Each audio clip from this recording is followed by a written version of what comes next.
ngintip di gini di lubang itu saya lihat ke atas. Istri saya kan tidur nih, ngintip. Begitu ngintip saya pikir itu ngintip, ternyata kayak asap hitam masuk. Begitu dia masuk lubang kayak apa? Dari ventilasi itu. Dari lubang ventilasi itu kayak asap hitam masuk. Istri saya ini kayak tarik, bangun gini langsung masuk. Kesurupan. Aduh. Di situ nggak ada orang lagi. Langsung bangun begini istri saya. Kan saya duduk di samping gini. Langsung hehehe, dia langsung ngomong kayak gini. Hehehe, aku mau janin. Gitu ngomongnya.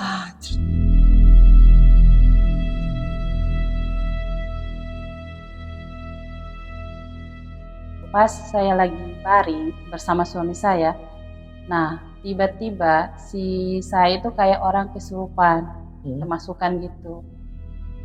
Pas saya teriak, si suami saya noleh, lihat di atap itu ada nenek-nenek yang terbang, tapi kecil katanya, tapi mukanya itu muka nenek-nenek. Nah di situ pas saya pagi-pagi ngelihat bentuk tubuh saya itu kan gede, nah paginya itu udah nggak ada.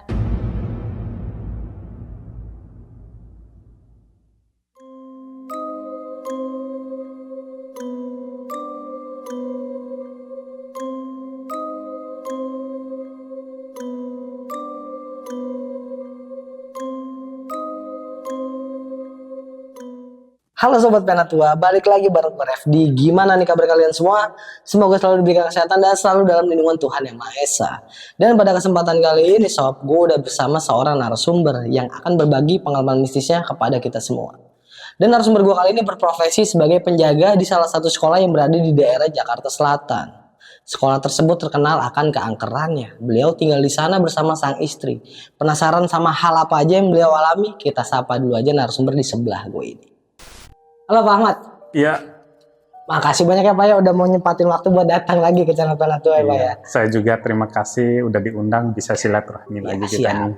Oke, buat yang belum tahu Pak Ahmad ini sebelumnya juga udah bercerita di sini. Waktu itu Pak Ahmad bercerita tentang kejadian di hutan terlarang di Nusa Tenggara Barat ya. Oke, buat kalian yang belum nonton videonya langsung aja scroll ke bawah, nanti ada cerita selanjutnya dari Pak Ahmad.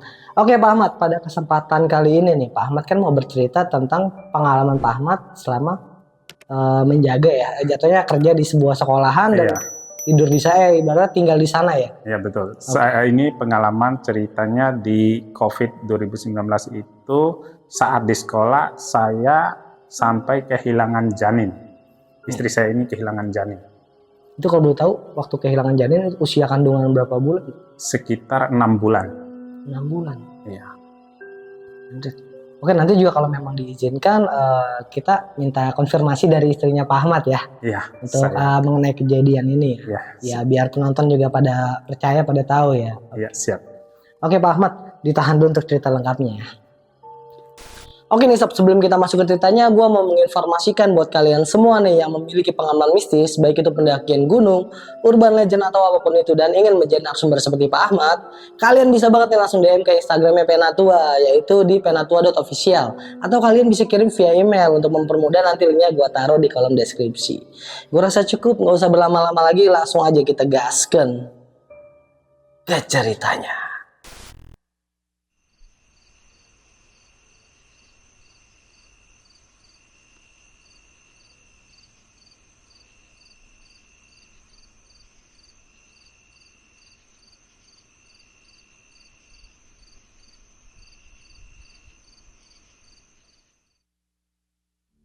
Saya datang ke Jakarta dari cerita pertama kan 2004 itu saya datang ke Jakarta itu.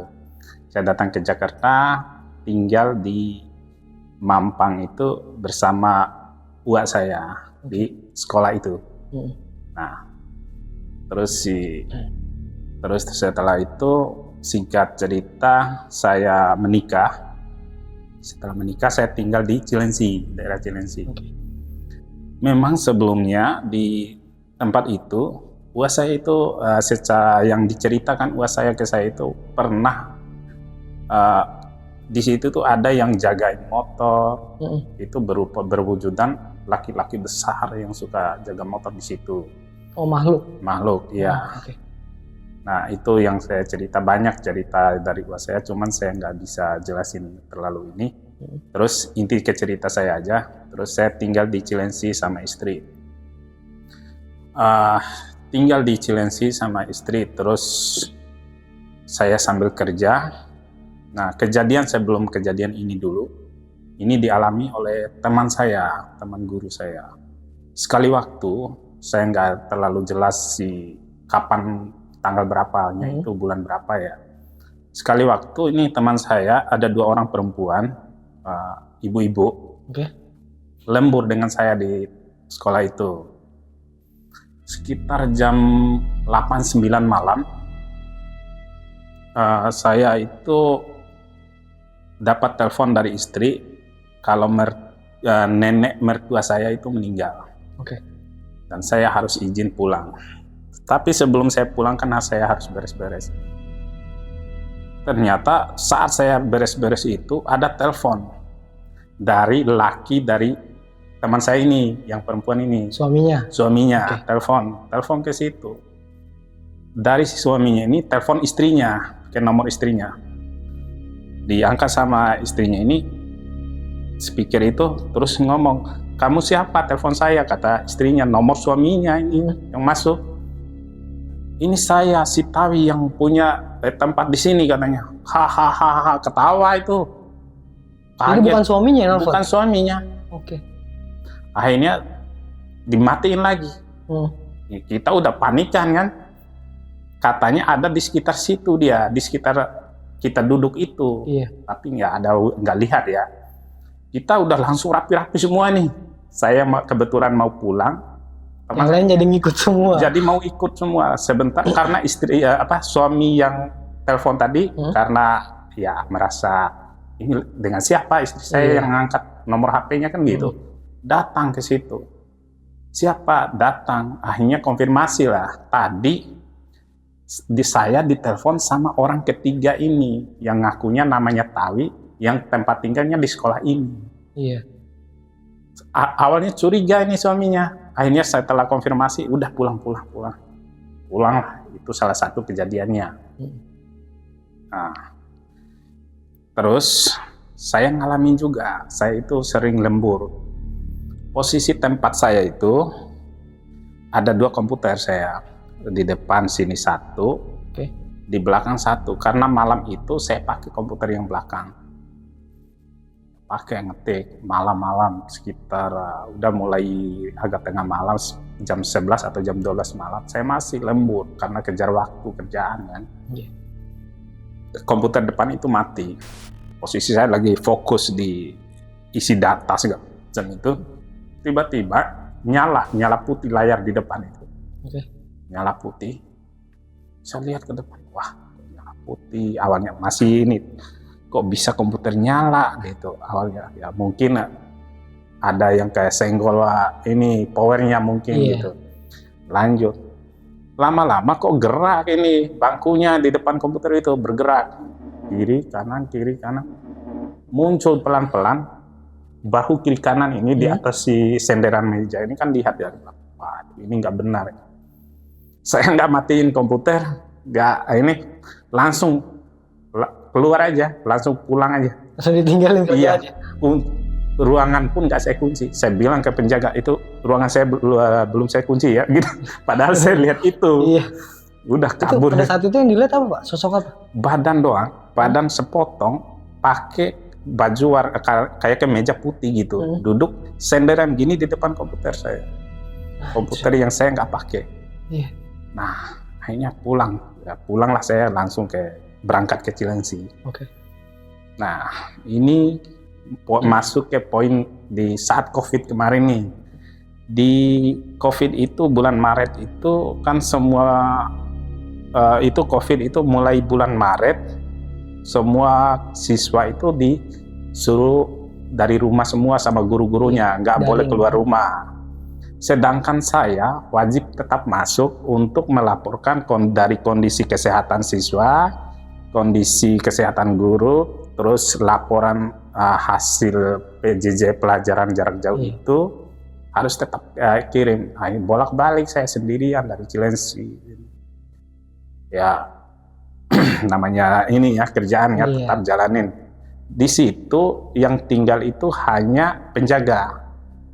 Karena kondisi COVID, otomatis keuangan juga itu dipotong oleh ini pemerintah itu, karena yang digunakan hanya untuk pembayaran fasilitas listrik, telepon itu doang yang dicairkan duit yang lain itu enggak. Untuk pemeliharaan itu enggak turun uangnya. Akhirnya secara tidak langsung lampu listrik bohlam yang udah mati itu sempat diganti kan karena kondisi COVID. Iya. Mulai gelap lah sekolah itu. Penjaga tetap bersih-bersih mereka, tapi lantai dasar, lantai atas enggak. Nah gitu loh. Karena kasihan, kepala sekolah saya hubungi saya, dia bilang kamu di situ kan ada kamar yang kosong. Kebetulan kamar di situ ada kamar penjaga kosong dan udah berpuluhan tahun nggak ditempatin memang. Oke. Kamu tempatin lah itu udah 3 bulan berjalan ini COVID. Suasana sekolah udah sangat gelap, suasana kebersihan juga udah debu semua kan di atas itu karena nggak ada yang ngurus. Nah kondisi saat itu istri saya ini lagi hamil, lagi isi 3 bulan kalau nggak salah. Teman saya juga yang penjaga salah satunya ini istrinya juga hamil, sama-sama hamil. Mau nggak mau karena di situ dia itu digangguin terus, akhirnya dia nggak tempatin di situ sama istrinya, pulang ke rumah orang tuanya. Tinggal 1 orang penjaga dengan saya ke situ. Akhirnya saya tempatin lah. Nah, di malam pertama karena habis capek angkut-angkut barang nih, kita pindahan dari situ masuk ke situ capek. Akhirnya malam itu agak cepat kita tidur, jam 10 kita tidur capek. Nah, di saat kita tidur berdua sama istri kebetulan waktu itu, dan penjaga ini nggak ada, kita hanya berdua waktu itu. Saat kita tidur itu jam 10 malam, tiba-tiba kebangun lagi, entah jam 1 apa jam 2 malam. Kebangun gara-gara ada yang nangis, suara perempuan nangis. Saya bangunin istri saya, itu siapa yang nangis? Kok menangisnya kayak orang yang sakit banget gitu. Mengeluh, bukan hanya nangis, bukan gitu, tapi kayak ada kata-katanya yang menyayat hati gitu, nangisnya. Ya Allah, saya bangun, kamu dengar? Iya bang, dengar kata istri saya. Kayaknya di ruang sebelah deh. Gak mungkin di luar pagar sampai kedengaran sampai sini. Jaraknya dekat banget ya suaranya. Dekat, iya. Ini kayaknya di gudang sebelah deh. Udah tegang lah kita itu pucat. Iya. Orang baru mau nempatin, habis capek. Dengerin aja duduk itu. Sampai nggak berani tidur itu. Dengerin aja. Ya udah sampai baru suara itu mulai hilang itu hampir subuh, ada suara dari masjid itu baru mulai itu.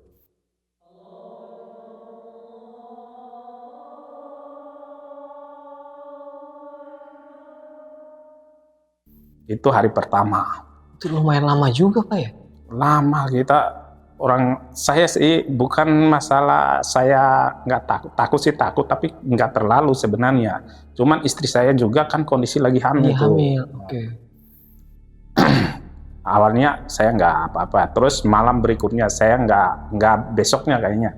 Malam berikutnya diganggu lagi kita. Malam berikutnya itu lagi tidur, tengah malam kebangun juga. Tiba-tiba yang saya dengar itu suara langkah kaki rame sekali. Sedangkan itu kan lagi COVID, orang nggak boleh keluar rumah kan waktu itu. Jalan diiringi dengan suara kelencengan sapi, kayak suara apa sih ya yang digantung di sapi atau di kuda gitu, lonceng gitu yang gede gitu. Suara saya dengar itu dari ujung gedung sana, sekitar 100 meter ke sana itu jalan, krup, bunyinya kayak gitu lah ibaratnya. Saya bangunin istri saya lagi. Ternyata istri saya saya bangun, dia udah bangun, cuman udah bangun tapi nggak duduk gitu Nggak duduk. maksudnya. Ya. Hmm. Dia pegang, udah pucat juga itu istri saya. Waduh, yang saya takutkan ini maling. Iya. Karena gini saya bilang sama istri saya harus keluar. Apapun masalahnya mau maling karena ini tanggung jawab saya di sini nih. Penjaga juga lagi pulang nih gitu. Akhirnya saya ambil alat lah senjata buat keluar. Saya keluar dari pintu itu ruangan. Saya dengerin lagi tegasin di mana posisi arah suara itu. Ternyata di belakang itu. Di belakang itu lampu nggak ada, udah pada mati itu. Saya keluar. Yang saya lihat dari ujung itu hanya asap putih. Tapi suara kaki masih sama kelencengan itu lewat di samping saya. Nggak ada wujudnya. Nggak ada wujudnya. Kayak asap putih, tapi buta ini. Sehingga penglihatan saya lihat ke ujung itu hanya putih aja gitu. Kayak kabut mungkin ya. Kabut ya, mirip kabut.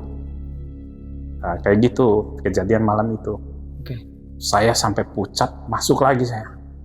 Saya masuk ditanya sama istri saya, ada apaan? Nggak tahu ada apa itu, tapi suaranya masih. Udah masuk. Nah, itu kejadian malam itu.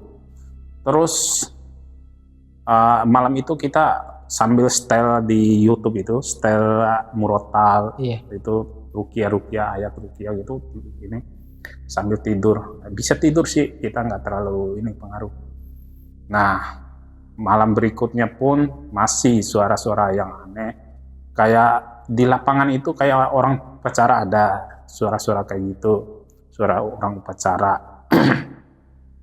Terus beberapa bulan kemudian kita itu hadiri acara pernikahan sepupu saya di daerah Cilengsi sana. Oke. Nah, kita itu mau nggak mau pulang malam. Berangkatlah kita. Nah, habis acara sekitar yang namanya asik ngobrol ya sama saudara, ketemu saudara ngobrol panjang. Lupa waktu lah ya. Lupa waktu. Pulang malam. Ada kali jam 2 malam. Pulang, masuk gerbang. Posisi masuk gerbang, belok kiri dulu baru belok kanan. Saya parkir itu di belakang gedung. Pas mau parkir, ada yang ngomong. Itu masih suasana COVID juga itu. Dari mana aja katanya, baru pulang jam segini. Saya nengok kiri kanan nggak ada. Saya lihat ke istri saya, suara perempuan itu. Nengok ke atas, kata istri saya.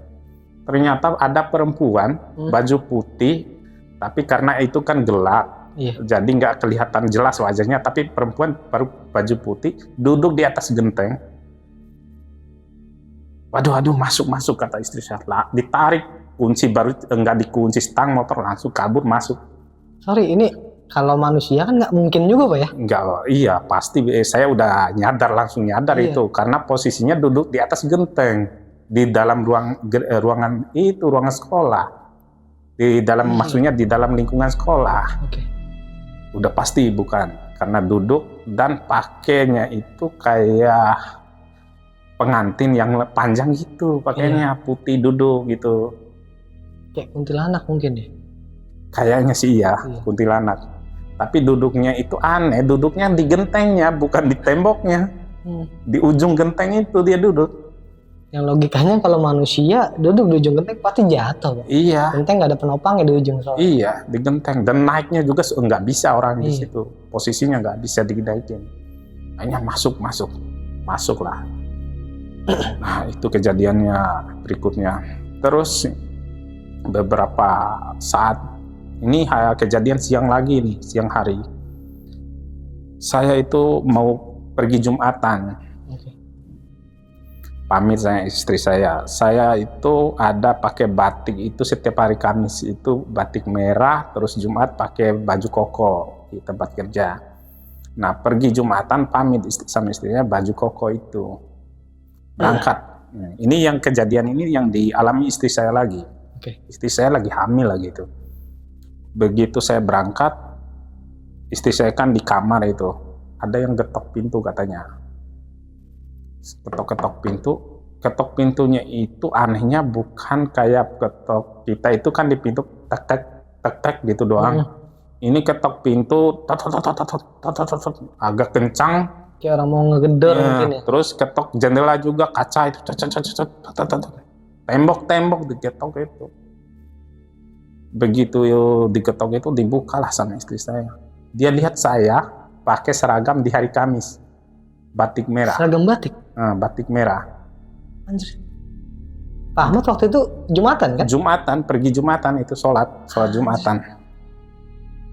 Tapi dia ini nggak masuk, diajak ngomong itu nggak dijawab, cuman lewat jalan ke sana, masuk ke dapur katanya. Habis masuk ke dapur, jalan lagi keluar, jalan ke sana, dilihat, diikutin sama istri saya, lihatin, nengok, kok abang katanya pergi sholat, kok keliaran di sini orang lagi sholat gitu, pergi gitu. Kacau sih.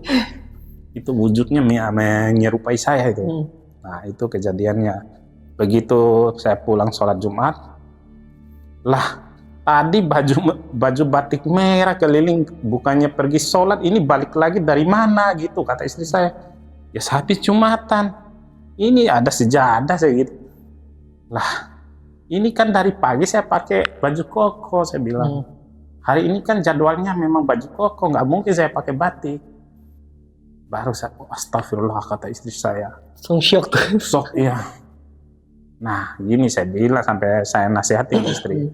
Kalau ada yang wujudan kayak gitu, jangan asal suruh masuk. Untung nggak masuk kamar. Iya. Itu yang saya takutkan. Ya udah, kejadian itu. Terus beberapa hari kemudian, ada kejadian yang bikin kita sedih juga ini. Suatu malam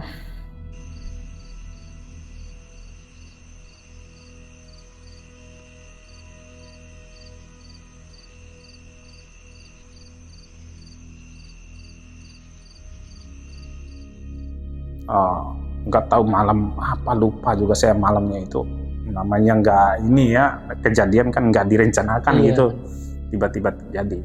Sempat ada tangisan dari kamar sebelah itu sering. Yang gudang itu? Yang gudang itu sering. Nah, ada tangisan itu juga. Dan malam itu, karena anak sekolah ini udah 6 bulan lebih itu nggak masuk. Tapi di lantai atas itu, bunyi gesekan bangku, suara anak lari-lari, bunyi kaki yang lari-lari gitu kan. Ini kok malam ini sangat angker gitu saya bilang. Duduklah saya sama istri, ini kok kayak gini ya. Istri saya ini lagi nggak tahu, suasananya itu agak nggak nyaman dia. Kayak gelisah mungkin. Gelisah gitu. Saya baca-baca Fatihah, saya ini usap-usap istri saya.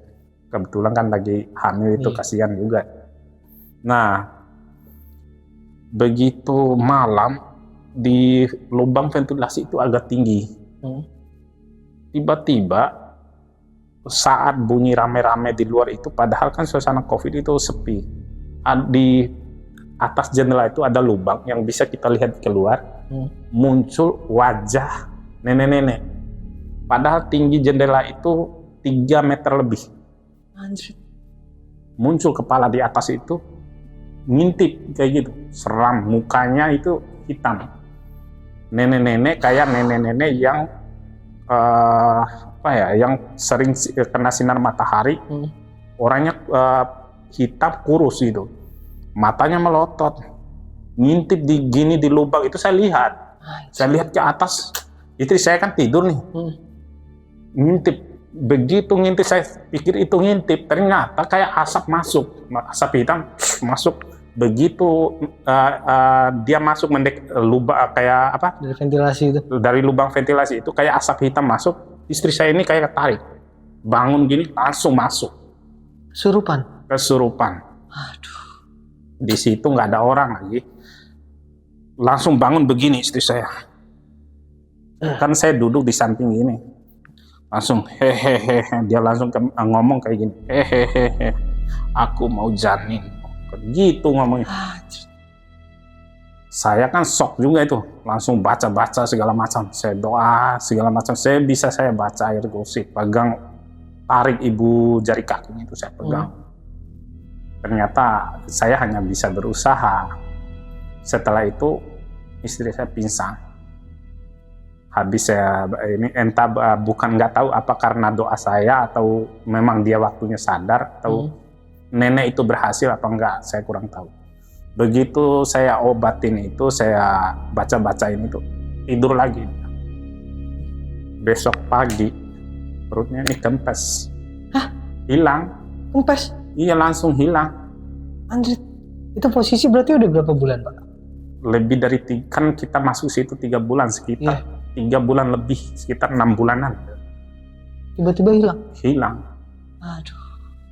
Besok pagi udah kempes.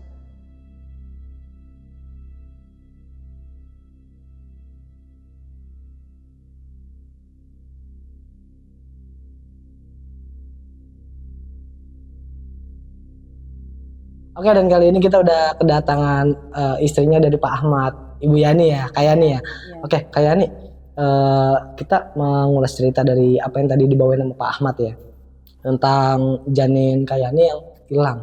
Dan itu posisinya tadi udah 6 bulan ya? Iya. Itu benar kejadiannya? Iya, benar. Itu posisinya memang pada saat itu memang pengecekan rutin memang bilas hamil atau seperti apa? Sebelum masuk ke sekolah kan udah ketahuan hamil 3 bulan. Iya. Nah, berjalan pas sebelum ada gangguan itu masuk 4 bulan. Pas hilangnya janin itu 6 bulan usianya. Itu usia 6 bulan. Iya, ya? usia 6 bulan. Itu maksudnya kan orang hamil pada umumnya kan memang pasti ada perubahan bentuk ya, Iya. gede. Nah, setelah kejadian itu benar-benar hilang tuh, kempes. Oh, hilang. Karena kan saya ngomong sama suami, ntar bulan masuk ke usia 6 bulan kita USG gitu kan. Iya. Nah, biar tahu jenis kelaminnya Iya, kayak betul. apa gitu.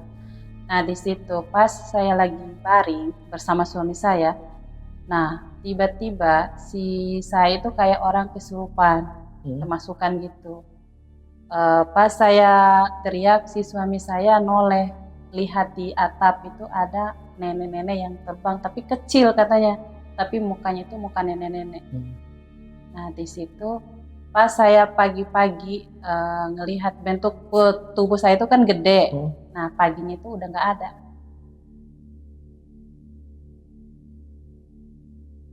Saya juga jadi ngerasain sedih juga, istri saya lebih sedih lagi. Ya, yang kita alami semalam kayak gitu, datang nenek-nenek seperti itu. Oke. Nah, setelah itu isi lagi istri saya itu, ngisi lagi.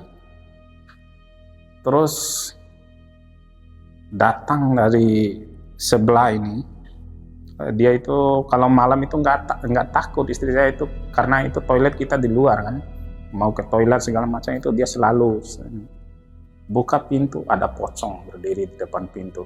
Cuman dia agak orangnya lihat pocong bukan berarti langsung pura-pura cuek dia masuk. Jadi acuh aja gitu ya. Gitu. Balik dari sana ada kuntilanak juga diri tapi ini dengan rambutnya ketutup gitu. Itu kejadian. Nah, itu dia lihat saat sadar. Begitu masuk tidur dia mimpi langsung. Datang tetangga bertamu katanya. Oke.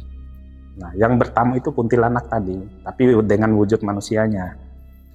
Nah, kuntilanak ini saat di posisi itu dia cerita tentang yang dia alami katanya. Itu pakai kuntilanak perempuan pakai seragam SMA katanya gitu. Jadi di zaman dulu katanya si perempuan ini punya pacar tapi dia ini udah isi, mohon maaf. Hamil. Dia ini minta pertanggungjawaban oleh cowoknya ini. Tapi kata cowoknya ini digugurin aja. Dia nggak terima. Tetap. Ya, itu awal masalahnya dari situ katanya. Terus, ini yang dilihat sama istri saya ini bukan cerita lisan ya. Tapi ditampakin kayak kita nonton film. Oh, jadi kayak sinetron gitu, jadi kayak gitu. flashback ke Ya, flashbacknya dirinya kayak gitu. langsung ya? Oke. Nah, awalnya itu duduk berdua sama perempuan ini, tapi dikasih lihat kayak layar gitu katanya, Iya. gitu ceritanya gitu. Terakhir nih kayak Iya, sosok yang bisa dibilang mungkin apa ya, yang korban pembunuhan itu Iya. ya, tadi kita yang jadi menyerupai kuntilanak lah ya. iya, Ini kan tadi kan Pak Ahmad juga sempat cerita ya kalau kayaknya nih yang dipimpin nih, Iya. dipimpin. Jadi itu dikasih gambaran jelas seperti apa kronologisnya, itu bener kan? benar. Awalnya itu kan nyerupainya itu muncul mukanya itu nggak semua, nggak dikasih lihat wajahnya itu nggak semua. Cuman dikasih lihatnya itu matanya sebelah, cuman rambutnya diurai sebelah. Nah, pas dia datang ke mimpi, dia langsung mukanya itu kasih semua, cantik orangnya, tapi penampilannya itu anak SMA. Penampilannya itu. Terus dia ngomong gini, Mbak, kalau belum nikah jangan begini-begini katanya. Maksudnya kayak kumpul kebo gitu. Soalnya saya udah jadi korbannya. Jangan sampai kamu yang merasakan hal yang sama kayak saya gitu ngomongnya. Terus saya di situ bingung, kenapa dia bisa ngomong gitu ya. Nah, di situ saya dikasih tahu, soalnya begini, kemarin saya alaminya sama pacar saya, sama saya juga hamil, sama seperti Mbak gitu kan. Mbak juga kan lagi ngisi kan? Iya, saya lagi ngisi katanya. Itu dalam mimpi itu, bukan nyata. Nah, di situ dia cerita, saya begini, saya diajak jalan tuh sama pacar saya. Nah, saya ngomong, saya ini udah ada kejadian, maksudnya ada ini hamilnya, maksudnya hamil. Terus si cowoknya itu nggak mau bertanggung jawab. Di situ diajak jalan-jalan. Si ceweknya maksudnya nggak ada curiga saya mau dibawa kemana atau kemana gitu. Pas udah selesai jalan-jalan, diajaklah pulang itu si ceweknya. Dipulang, pas menuju pulang, dia itu si cowoknya itu motornya mogok. Terus motornya mogok, di situ ada kawanannya si cowoknya itu, ada 4 orang. Di situ si ceweknya dilakukan dibunuh, ya, dikeroyok maksudnya. Iya. Nah, di situ si ceweknya nggak bisa ditolongin. Dan meninggal di tempat berarti. Iya. Dan penuturan dari si cewek ini nih lewat mimpi Mbak ini, dia kan sempat bilang ya, jadi ini bukan murni karena begal. Iya, bukan. Jadi pembunuhan. Iya, pembunuhan. Karena si cowoknya itu nggak mau bertandung jawab atas kehamilan si ceweknya. Oke, jadi dibikin seolah-olah tuh kalau mereka berdua tuh korban lah ya. Dia nangis sejerit-jeritnya itu waktu setiap mau maghrib atau pas jam 2 malam. Dia nangisnya itu kayak sesedih gimana gitu. Kayak gimana sih kayak nangis si cewek kalau nggak diabaikan sama suaminya, gimana ya? Tersenduh-senduh gitu. Ya. Nah, di situ saya ngerasa respon namanya juga sama cewek walaupun makhluk beda alam gitu. Di situ dia muncul tuh di situ. Dia muncul mau curhat gini-gini katanya. Oh, di situ. Ya di situ suami saya Pak Muhammad. Nah, ada inisiatif mau melakukan tadarusan atau ngaji di sekolahan itu, melakukan Al-Fatihah. Oke, makasih ya udah mau konfirmasi ceritanya dari Pak Ahmad ya. Iya, sama-sama. Makasih Kak. Nah, beberapa hari kemudian cowoknya ini ajak jalan nih perempuan, si pacarnya ini pakai motor. Terus mereka itu istirahat di bawah kolong jembatan. Oke. Di saat istirahat itu tiba-tiba datang cowok boncengan pakai motor, begal gitu. Mereka dibegal. Si cowoknya ini langsung ditinju, jatuh. Begitu si cowoknya jatuh, nah si ceweknya ini ditusuk. Meninggal, ditusuk perutnya. Anjir. Nah, setelah ditusuk, meninggal, tinggal si cowoknya ini peluk, si ceweknya ini nangis. ternyata dijelasin di situ, ternyata pembunuhnya ini bukan begal, tapi memang orang yang diminta sama si cowoknya sendiri ini untuk melakukan itu. Udah sekongkol berarti ya? Sekongkol. Nah, saya saat setelah paginya itu ceritanya sampai di situ, dia nasehatin istri saya nih, si cewek ini nasehatin istri saya, jangan sampai kamu jadi senasib dengan seperti saya ini. Saya ini dibunuh dan pelakunya tidak ditangkap. Nah, besok paginya istri saya cerita ke saya sepanjang itu ceritanya. Akhirnya cerita itu bikin saya penasaran juga. Saya kan sering bawa laporan ke tingkat wali kota. Iya. Saya di sana kebetulan di staf di sana itu ada yang tinggal di daerah situ juga. Saya cerita awalnya, terus dia bilang, oh iya benar, ini kejadiannya udah lama, benar adanya seperti itu, tapi sampai akhirnya itu nggak ketahuan siapa pelakunya. Berarti bisa dipastikan kejadian nyata sebenarnya. Kejadian nyata, iya. Kata staf dari wali kota ini bilang itu benar adanya kasus di bawah jembatan itu, perempuan yang dibegal itu sama cowoknya dibunuh itu. Cuman yang diketahui sama masyarakat itu begal murni. Iya. Tapi penjelasan di cerita istri saya yang dimimpikan itu bukan begal murni, tapi dibunuh. Iya. Dibunuh perencanaan. Oleh calon pacarnya sendiri itu. Pacarnya sendiri. Nah, itu yang dia jelasin. Ternyata itu cerita nyata katanya gitu. Saya juga nggak tahu. Nah, itu. Nah, ini kita kembali lagi ke cerita saya itu. Nah, di beberapa bulan kemudian, tiba-tiba ini mungkin kurang perawatan juga mungkin, toran air itu bocor. Toran air. Nah, itu hari Jumat lagi. Hari Jumat. Ya, hari malam Jumat gitu. Hari Kamis. Nah, karena airnya bocor kan otomatis saya kuras dulu airnya ini dari jam siang itu sekitar jam 3 baru kering semua. Ada 2 toran gede di lantai 3 posisinya. Itu saya ajak ada penjaga berdua itu. Setelah airnya kering, kita belanja-belanja karena nggak mungkin nyari tukang juga karena kondisi COVID kan susah kita nyari orang waktu itu.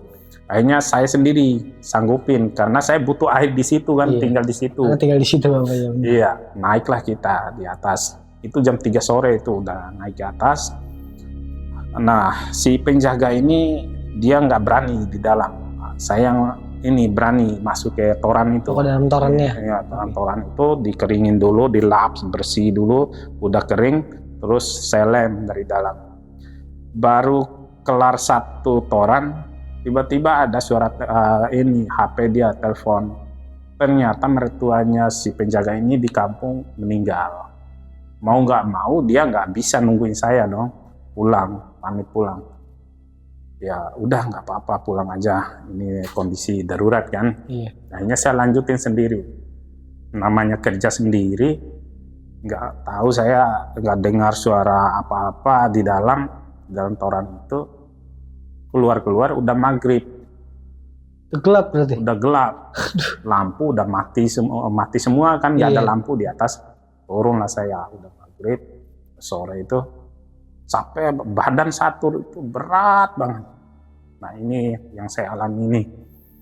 Turun itu kok badannya berat banget. Perasaan capek ya wajar aja gitu. Tapi ini beratnya, capeknya luar biasa, kayak benar-benar capek gitu.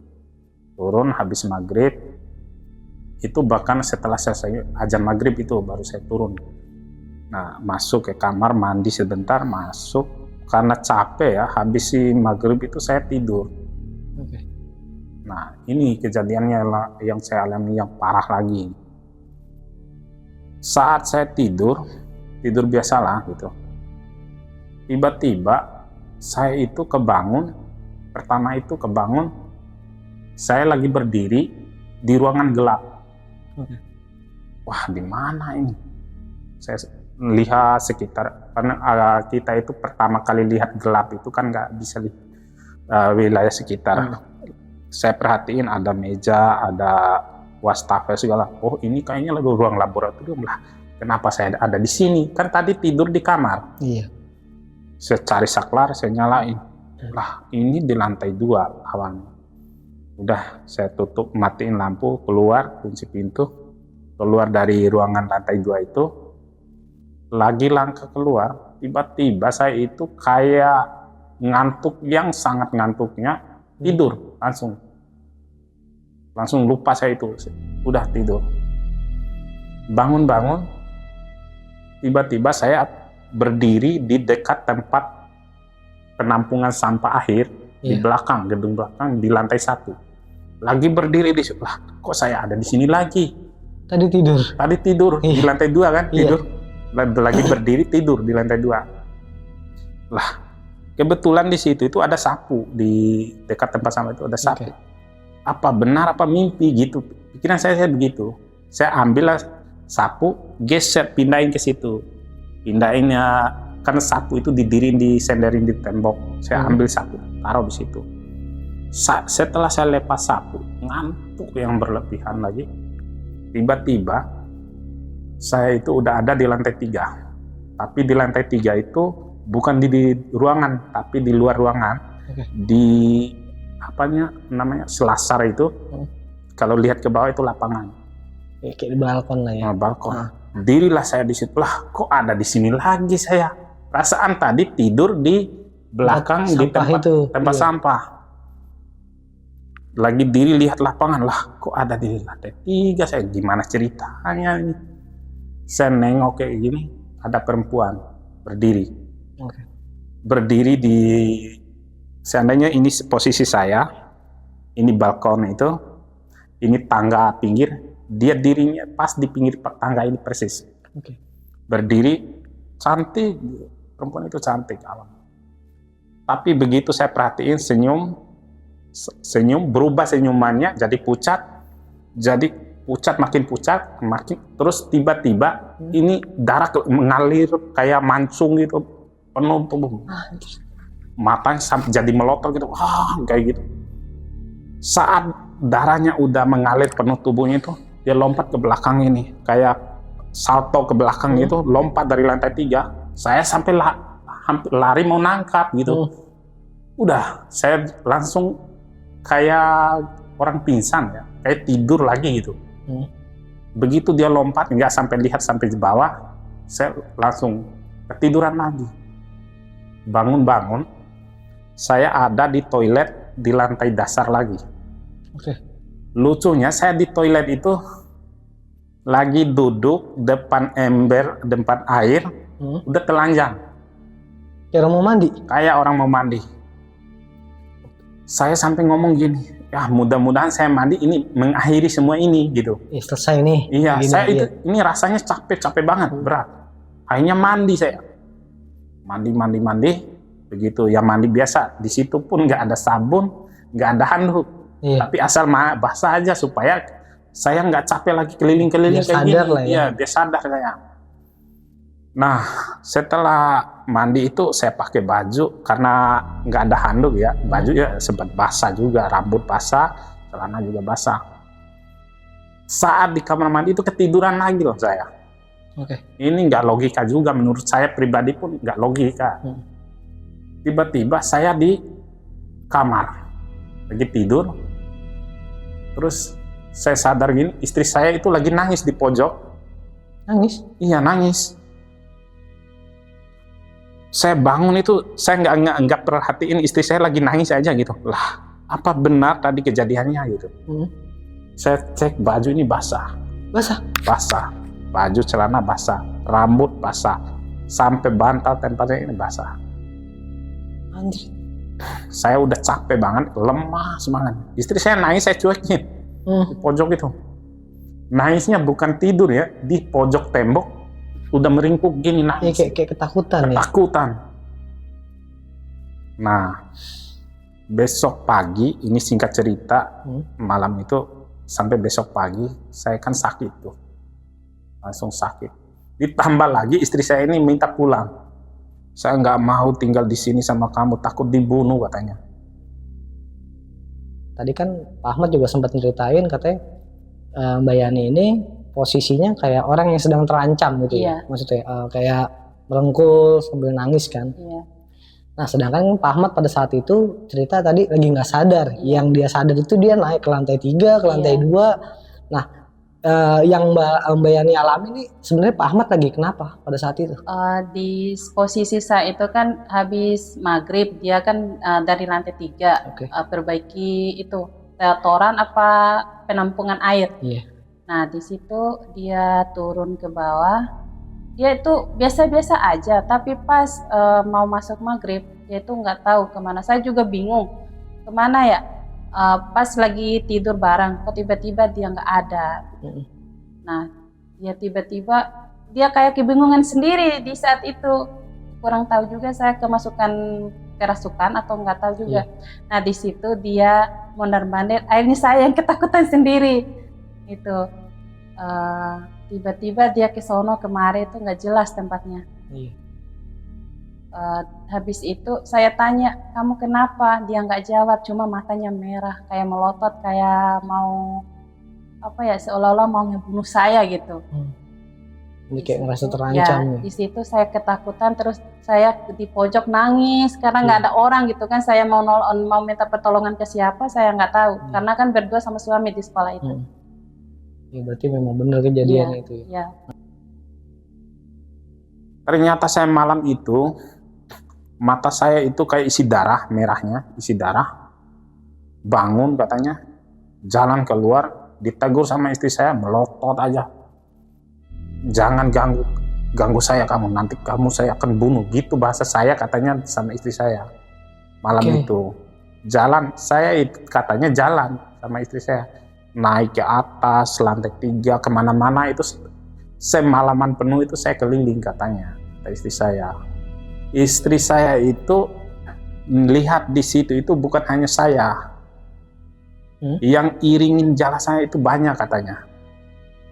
Maksudnya banyak? Jadi saya itu kan tadinya itu tidur di kamar. Betul. Nah, kebangun, awalnya itu katanya keluar mau pipis, bahasanya. Ternyata setelah saya keluar pintu itu, ada yang sambut saya, diajak jalan keliling. Itulah kejadiannya di mana saya pergi ke lantai 2, pergi ke lantai 3, pergi ke laboratorium, pergi ke tempat sampah itu. Sampai ke akhirnya mandi? Di kamar mandi juga itu. Berarti itu benar, Pak? Benar. Ternyata gini, ini cerita saya lompat aja langsung ya ceritanya. Yang di lantai 3 itu, yang ngikutin saya itu ada yang dari lantai 3, dari laboratorium, dari tempat sampah, dari toilet. Jadi setiap yang ngikutin saya ikutin ke tempatnya mereka. Oh, jadi kayak digiring ya? Giring, iya gitu. Nah, ini saya lompat, ternyata itu yang bikin saya keliling. Nah, besok pagi cerita balik lagi nih. Besok pagi saya itu udah pusing lah. Di saat itu kan mau ke dokter kan nggak berani, kita takut kok di COVID ya, takut ditahan saya. Apalagi kalau saya di karantina, istri saya sama siapa? Iya, benar. Di situ berdua aja angker gitu, apalagi tinggal sendiri gitu. Itu yang saya pikirkan. Akhirnya saya pun minum obat-obat warung gitu. Tapi 3 hari saya tidur itu sakit, pusing luar biasa, sampai kepala sekolah saya jengukin.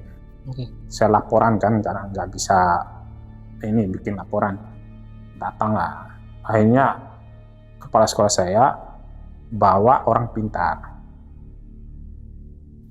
Nah, kepala sekolah saya itu bawa orang pintar, terus ngobatin lah, ya biasa kayak bacain air segala macam.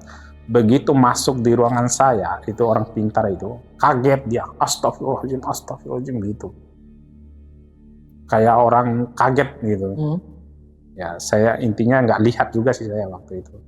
Diobatin lah saya, diobatin, diurut juga waktu itu. Setelah diurut, orang pintar itu ngomong gini, ini sebenarnya mereka perkenalan.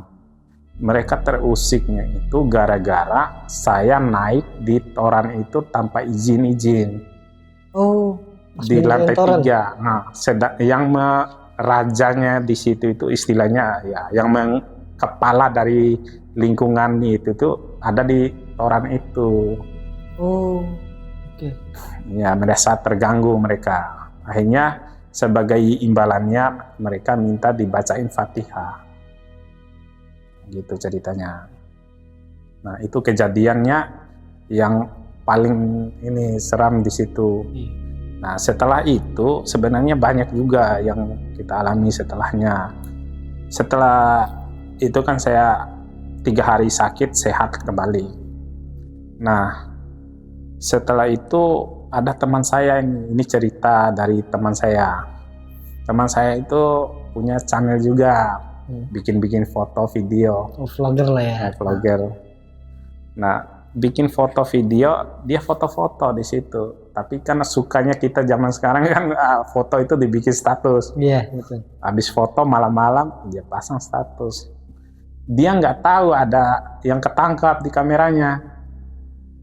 Dia itu sakit seminggu lagi. Habis foto-foto itu sakit seminggu. Itu yang masuk ke kamera apa tuh, Pak? Kuntilanak yang lagi ketangkap sama kamera dia. Setelah itu langsung sakit. Iya, itu dikomplain sama temannya yang lihat status dia. Loh, kok ada kayak bendera itu yang ternyata di dekatnya benar perempuan terbang. Setinggi tinggi bendera. Jadi posisinya lagi terbang itu Iya, kuntilanak. terbang. Iya. Aduh. Apes ya, Pak ya? Apesnya. Nah, itu kejadiannya. Terus sih kalau lihat kayak lagi ini nih, malam ini ada lagi kejadian gini.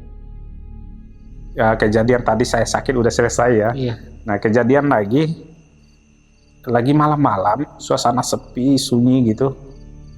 Dari kita kan ujung timur, dari ujung barat ini ada tangga naik ke Selasar gitu. Dari jauh itu kita lihat berdua loh sama istri saya. Ada orang yang manggil, tapi nggak ngomong ya, manggil gini, manggilin istri saya. Itu siapa? Saya kan agak buram juga mata saya. Itu bukan orang, kata istri saya. Yang tinggal di sini ajak main itu. Gitu. Makhluk itu ternyata yang panggil itu. Aduh. Sampai diajak main ya, Pak? Diajak main. Aduh. Nah, setelah itu ini ada masalah, ada biasalah suami istri itu ada aja gitu. Terdebat nih sama istri. Lagi sore-sore lagi debatnya. Kesal sama istri saya daripada berantem di kamar. Kan kamar cuma satu tuh. Iya. Saya naik ke atas lantai 2. Itu udah tengah malam sih. Naik ke atas itu. Saya tidur, baru mau tidur. Tiba-tiba suara kaki. Nyusul juga nih saya bilang. Nyusul juga nih. Lagi duduk, perhatiin di jendela. Ternyata muka orang lain, perempuan 2 nengokin. Pertama suara sandal jalan dekat-dekat. Ternyata itu suara muka 2 perempuan ngintipin saya dari jendela. Lah, ini bukan istri? Bukan. Aduh. Kaget saya bangun. Lah, ini bukan istri saya. Langsung kabur, lari. Kayak anak gadis lihat orang kayak malu gitu, dilihat sama orang, ketawa, ketawa lari. Itu lantai 2, gerbang semua kan kunci, nggak mungkin ada orang. Gerbang di sana itu ada 2, gerbang naik ke lantai atas sama gerbang depan, semua dikunci. Ya karena memang masih pembelajaran jarak jauh ya. Iya. Nah, itu ya kejadian. Terus ini saya konfirmasi tentang kejadian saya naik itu. Setelah sehat, saya kan nggak langsung naik ke atas, nggak ini. Saya nengokin dulu itu tempat sampah. Sapu yang saya geser itu benar posisinya. Tadinya udah pindah posisi tidur itu. Artinya saya bukan tidur waktu itu. Iya, berarti nyata. Benar, kenyataan. Kenyataan. Terus saya naik juga karena lihat itu saya makin penasaran dong ke atas. Naik ke atas. Kan karena nggak pernah disapu gedung itu kan debunya panjang, tebal. saya naik ke atas, saya lihat jejak kaki saya ada di ruangan itu. Tapi di dekat jejak kaki saya itu ada jejak kaki anak-anak, tapi nggak wajar kalau untuk anak yang bisa jalan. Jejak kakinya itu kaki manusia, modelnya kayak boneka segede sebesar kayak jejak kaki kucing lah. Kiri kanan jalan iringan dengan saya. Jadi Jejak di debu itu ada. Jalan ini jejak kaki saya yang jalan kan di debu kelihatan. Ada juga di samping saya ini ada kaki anak kecil. Tapi bukan anak kecil yang bisa jalan kalau ukuran segitu kan. Terlalu kecil banget lah. Ukuran 3 bulan kali Pak. Iya. Itu yang di lantai atas itu saya cek seperti itu. Debu kan masih tebal itu. Nah, di kamar mandi posisi gayung sama ember itu kan karena kosong selama ini kan nggak terisi air. Karena kamar mandi itu memang kita nggak pakai. Kamar mandi yang kita pakai ada kamar mandi khusus. Di kamar mandi itu ada air, gayung juga berantakan di situ. Berarti benar Bapak bisa Benar, mandi saya mandi. Itu kejadiannya di itu. Iya. Untuk hal itu. Akhirnya kan di 2020 itu kembali lagi normal. Masuk. Sebelum masuk normal itu memang ada dari murid juga ada yang bisa melihat segala macam kan. Dia kasih tahu ke ibunya itu kalau ke sekolahan jangan ke lantai 2, jangan ke lantai 3, itu banyak inilah pocong lah, banyak kuntilanak lah, banyak penari gitu, dan banyak orang kerajaan katanya. Kasih tahu ke ibunya ini yang datang ke sekolah karena menjelang masuk itu ada bersih-bersih. Nah, itu dilarang sama anaknya. Sampai nangis-nangis anaknya larang. Ada yang kayak gitu juga. Akhirnya saya juga sampaikan ke atasan, kita mau masuk, tolong diadakan pengajian lah. Karena ini kan habis libur panjang yang ini, supaya takutnya anak-anak nanti diganggu. Akhirnya diadakanlah pengajian rutin, dan itu keterusan sampai hari ini pun masih setiap minggu itu, setiap Jumat itu selalu ada pengajian. Jadi aktivitas rutin akhirnya Pak ya? Dan alhamdulillah memang sih ada kejadian setelah masuk itu kayak anak lihat anak kecil lari-lari di atas genteng di lantai 3 itu. Sempat ada cerita kayak gitu yang dialami anak-anak itu. Ya segitu sih sampai di situ ceritanya. Oke Pak Ahmad, berarti sebelum kita masuk ke pertanyaan nih ya. Iya. Saya mau nanya dulu nih, sampai detik ini masih di sana? Masih. Di sekolahan? Iya. Sadis sih Pak Ahmad nih. Iya. Kalau saya pribadi mungkin ya sebulan udahlah cukup lah kayak gitu ya. Iya, karena ini sih namanya nyari kontrakan itu agak susah di sana daerahnya. Mahal juga. Harus nyaman-nyamanan juga Pak. Saya nyamanin aja gitu. Oke Pak Ahmad, dari cerita Pak Ahmad ini ada beberapa hal nih Pak yang pengen saya tanyain ya Pak ya. Saya lebih fokus ke untuk pertamanya lah sebelum saya bertanya ke yang lain. Pak Ahmad sempat nyari tahu nggak sih Pak bangunan sekolahan ini sebelum dibikin bangunan itu apa? Atau memang dari dulu bangunan di lahan kosong, atau memang bangunan tua direnovasi jadi sekolah? Itu apa Pak? Kalau yang saya tahu, saya sih nggak nyari tahu keanggarannya, tapi masa lalunya itu ya nggak ada masalah sebenarnya dari itu, karena ini kemungkinan yang saya tangkap karena di situ beberapa kali kosong. Di saat saya masuk situ kan 2004, di 2012 sampai 2013 itu direhab total. Nah, di saat rehab total itu kan 2 tahun. Tahun pertama dibangun kerangka semua, belum finishing. Pondasi ya? Nah, pondasi. Mulai masyarakat sekitar itu sering lihat hal-hal aneh saat tahun 2012 itu, sebelum finishing itu, katanya itu tempat pembuangan katanya oleh masyarakat. Masyarakat sekitar seandainya ada yang kesurupan kayak itu, kan minta dipindahin, dibuang ke situ. Sama masyarakat. Jadi bisa dipastikan makhluk-makhluk yang ada di situ Ya lemparan semua. lemparan. Ya, namanya di kota ya, Iya. nggak cari tempat kan susah. Susah, apalagi nyari pohon gede ya. Iya. Udah ditebang semua Itu ya. salah satunya. Terus di saat COVID itu didukung oleh suasana, jadi sepi kembali lagi. Jadi ngerasa Itu sih. mereka mendominasi jadinya. Dominasi. Oke. Ya itu sih. Oke Pak Ahmad. Nah setelah kejadian itu nih Pak Ahmad kan maaf ya Pak ya, istri sedang ngandung ya waktu itu Iya. ya. 3 bulan, 6 bulan masuknya ya berarti. Udah masuk ke 3 bulan saat kita masuk ke Iya, tempat itu. awal. Ya 3 bulan kemudian gugur. Iya, hilang lah Pak ya. Hilang, Bisa iya.